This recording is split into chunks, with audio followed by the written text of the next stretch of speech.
చితి మనిషిని మరణించిన తర్వాత భస్మం చేస్తుంది, కానీ చింత బ్రతికుండగానే. కానీ సాయి, భవిష్యత్తులో ఏదైనా మనిషి చేతిలో తన వర్తమానం, తన ఈ రోజు, తనది ఈ క్షణమే ఉంటుంది. ఏదైతే గడిచిపోయిందో అది మన చేతుల్లో లేదు. రేపు జరగబోయేది దాన్ని మనం నియంత్రించలేం.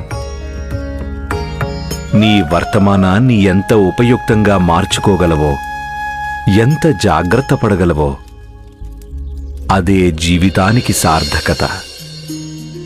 మరి ఈ వర్తమానాన్ని చింతలతో నింపడమెందుకు? చింత వల్ల ఎప్పుడైనా ఎవరికైనా మేలు జరిగిందా? తాత్యా, శ్రద్ధ, సబూరి.